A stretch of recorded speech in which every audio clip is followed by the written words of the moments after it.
முதல் டேக்ல பொறுத்த மட்டும் சிப் அப்படிங்கிற மாதிரி சிஸ்டமேட்டிக் இன்வெஸ்ட்மெண்ட் பிளான் அப்படிங்கிறது ரொம்ப ரொம்ப நல்லது.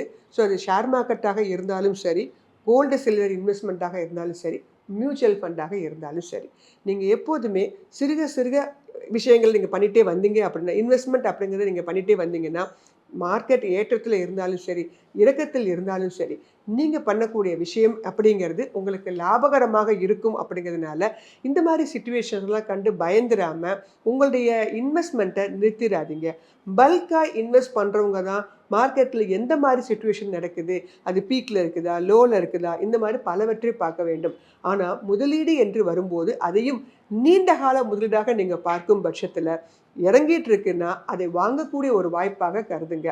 ஏறிட்டு இருக்கு அப்படின்னா அந்த இடத்துல விற்கலாம். விற்கும் போதும் கூட கேபிட்டல் கெயின் டேக்ஸ்லாம் இருக்குது. ஸோ லாங் டேர்ம் ஒரு 1 இயருக்கு குறையாமல் வைத்திருந்து விற்றீங்கன்னா மட்டும்தான் உங்களுக்கு 12.5% அப்படிங்கிற டேக்ஸ் பெனிஃபிட்டு கிடைக்கும். நீங்கள் ரொம்ப ஷார்ட் டேர்மில் நீங்கள் விற்றுட்டே வந்தீங்கன்னா 20% அளவில் நம்ம டேக்ஸ் எல்லாம் கட்ட வேண்டியது இருக்குது. ஸோ டேக்ஸ் கால்குலேஷனையும் மனசில் வச்சுக்கோங்க. அதை வைத்து கொண்டு தான் நீங்கள் முதலீடு செய்யும் போதும் அதில் வரக்கூடிய ரிட்டர்ன்ஸை வெளில எடுக்கும் போதும் யோசிக்கணும்.